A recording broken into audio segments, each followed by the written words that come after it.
Salom qizlar, bugun bunaqa yasama tirnoq yopishtiramiz. Videoning oxirida plyuslari va minuslari haqida gapirib beraman.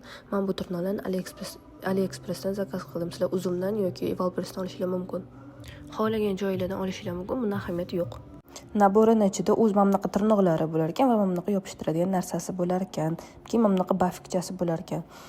Hozir meni qo'limda gel-lak bor. Bu gel-lakni hozir yechib tashlayman. Yasama tirnoq qanaqa qilinishini, qancha vaqt turib berishini sizlarga ko'rsatish uchun hozir o'zim tirnoqlarimga yopishtirib ko'rsataman. Buning uchun ko'rib turganingizdek snятие qilib tashlayman tirnog'im hammasiga. Undan keyin pilka bilan tirnog'imiz uzunligini kalta qilib olib tashlaymiz va manikyur qilib olsanglar bo'ladi. Ya'ni chetidagi terilarini olib tashlab, uzunligini olib tashlab, o'zingizlarcha manikyur qilib olasizlar. Undan keyin mamlaqa tirnoqni yopishtirishni boshlaymiz. Tirnog'ingizga mos razmerini olasiz. Bundoq birinchi qo'yib ko'rasiz. Mana shunaqa ko'rinishda bo'lar ekan. Pastki qismidan qanaqadir plastmassa chiqib qolgan ekan, uni pilkalab tekislab yuboribman. Shunaqa qiyshiq joylari bo'lsa, o'zingizlar pilkada tekislab yuborsanglar bo'ladi. Buni qo'rqinchli joyi yo'q. Keyin mamlaqa yopishtiradigan nakleykasini olibman. Buni ham razmeri bo'lar ekan. O'zingiz razmeringizga mosini tanlab olasiz. Yopishqoqligi yaxshi ekan. Mana perchatka yaxshigina yopishib qoldi. Shuning uchun ehtiyotkor bo'lib ishlar ekanmiz. Men boshida bunaqa yopishtiradigan uncha yaxshi yopishmasa kerak deb o'ylagandim, lekin men yopishilishiga qaraganda juda ham zo'r yopishar ekan. Men boshida bitta tirnoqga bittadan qilib yopishtirishni boshladim. Mana razmeriga to'g'ri keladiganini olib, yaxshilab bosib yopishtirib chiqdim. Tirnoq bilan qilishni, qo'l barmoq bilan qilishni udobni bo'lsa, apelsinoviy palichka olsanglar bo'ladi. Mana ustidan ham yopishqoq sloyini paketchigini olib tashlab, tirnoqni o'zini yopishtiramiz. Mana qattiq bosib, hamma joylaridan bosib, tekislab yopishtirib chiqamiz, o'rtasida havo qolib ketmasligi uchun. Ko'rinishi juda ham zo'r bo'ldi. Bir xil qizlar keladi, namoz o'qiydiganlar, to'yib kunim uchun qilib bering faqat deydi, ertasi kuni yoki o'sha kuni kechqurun yechib tashlayman deydi. O'shanaqa qizlar uchun bu yaxshi variant ekan. Bir kunga yopishtirasiz, kechib payt bemalol o'zingiz olib tashlayverasiz. Menga yoqdi, puliga arzir ekan. O'zi qimmat narsa emas. Mana tirnoqlarim hammasini yopishtirib bo'ldim. Bitta qo'ldagi. Hozir men sizlarga qanaqa bu yaxshi yopishib turganini eshitib ko'rasizlar.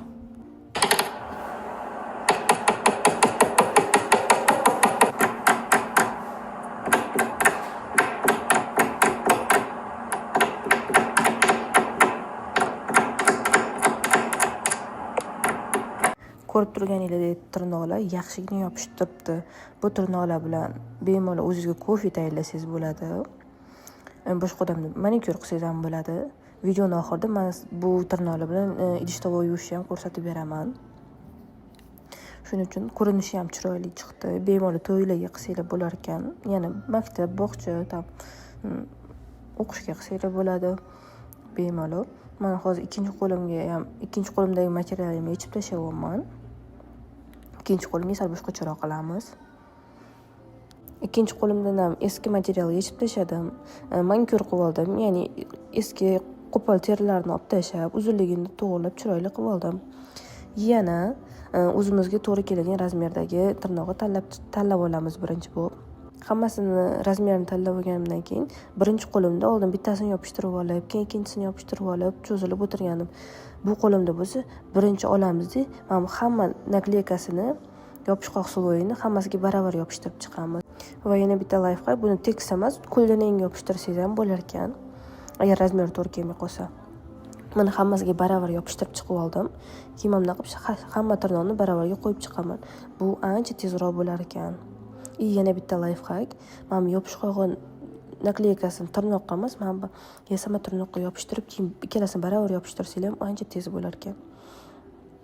Sizlar ham har xilini qilib ko'ringlar va oxirida men chiqib qolgan plastmassalarni ham pilkalab yubordim. Sizlar ham bemalol sotib olishingiz mumkin. Yaxshi narsa ekan. Har xil yo'li bilan 3 xil yo'lda yopishtirib ko'rdik. 3 xil yo'lda ham sizlar ham yopishtirib ko'rishingiz mumkin.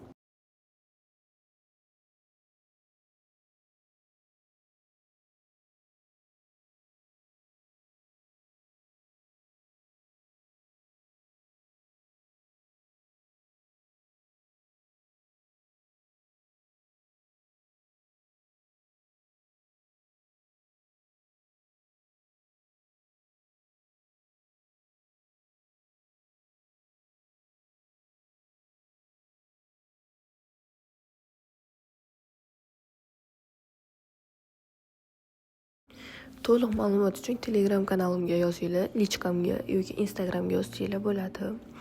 Hamma ma'lumotni beraman. O'ta narxga qilish, pedikyur, manikyur hammasi o'rgatiladi. Va mana idish tovoq yuvib bo'ldi.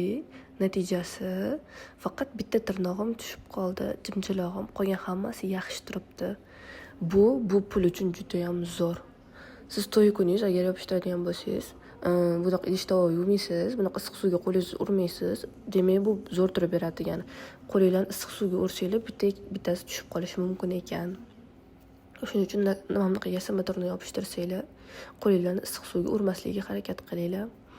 Atak bittaginasi tushganini inobatga oladigan bo'lsak, bu juda ham yaxshi rezultat. Men hozir boshqatdan yopishqog'ini yopishtirib, boshidan xuddi o'sha tirnoqni yopishtirib qo'ydim. Hech narsa bo'lmaganda yaxshi turibdi.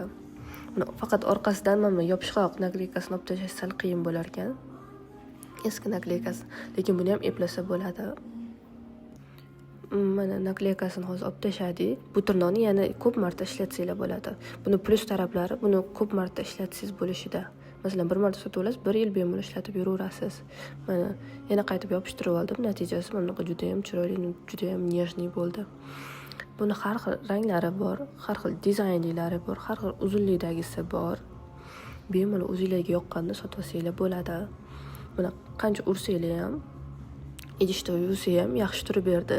O'zimiz test qilib ko'rdik, o'zingizlar ko'rganinglardek. Hammasi yaxshi turib berdi. Bu arzimagan pul uchun juda ham zo'r degani. Gel-lakdan foydali tarafi, gel-lak urib olsangiz tirnog'ingiz bilan ko'chib ketishi mumkin.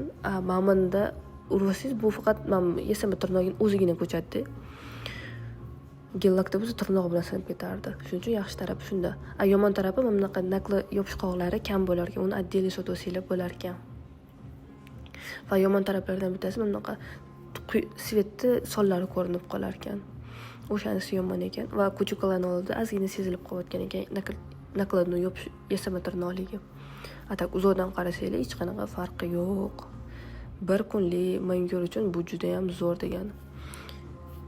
Qanaqa yechamiz deb o'ylayotgan bo'lsanglar, buni tirnog'imiz iliqdan issiqroq suvga solib turib, vannachiga qilib yechib olsangiz bo'ladi.